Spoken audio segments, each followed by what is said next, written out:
the first public event of the newly inaugurated President Ferdinand Romualdez Marcos Jr. First full 24 hours of his presidency. Actually, medyo lagpas ng konti, no? This is his first public event. It's the 75th anniversary of the Philippine Air Force. He arrived here a little past 4 p.m. right on time. The rain was quite heavy when he arrived, so maraming medyo may mga na-tweak ng konti sa program. Like for example, he was supposed to be given full military honors. I think they adjusted that because the rain was very heavy. And one regrettable thing that was also adjusted because of the rain, the Philippine Air Force was supposed to have flybys to showcase their Air Force assets, including FA-50 fighter jets.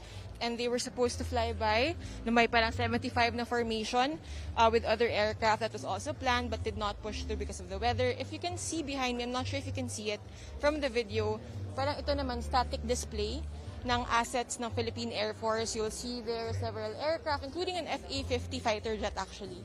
Andyan sa likod, meron ding mga unmanned aircraft dyan. So, naka-display lang ganyan. Again, it is the 75th anniversary of the Philippine Air Force. This is usually naman talaga the first official event of a newly inaugurated President of the Republic of the Philippines. The Commanding General of the Philippine Air Force, Lieutenant General Connor Anthony Canlas, was host to the newly inaugurated president. Also a guest here was his political ally, former President Gloria Macapagal Arroyo, who also currently represents the 2nd District of Pampanga. It was a very, very short speech. Siguro a few highlights from what he said earlier.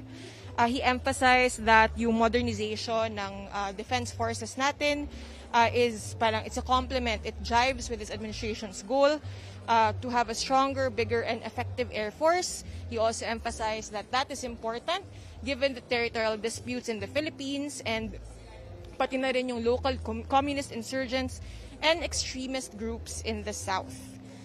He also said that air assets are very important because of the vulnerabilities of the Philippines, no, sa mga natural occurring or calamities caused by natural phenomenon. It was a very short speech, kumbaga typical speech coming from a president.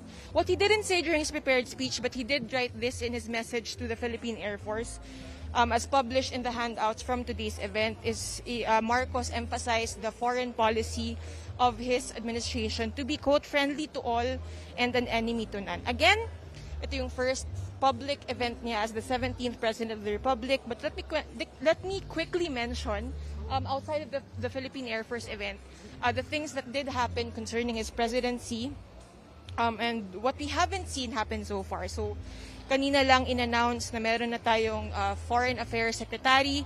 Veteran diplomat Enrique Manalo was appointed to head our Foreign Affairs Department. You can read about him more on Rappler and why that is a significant appointment.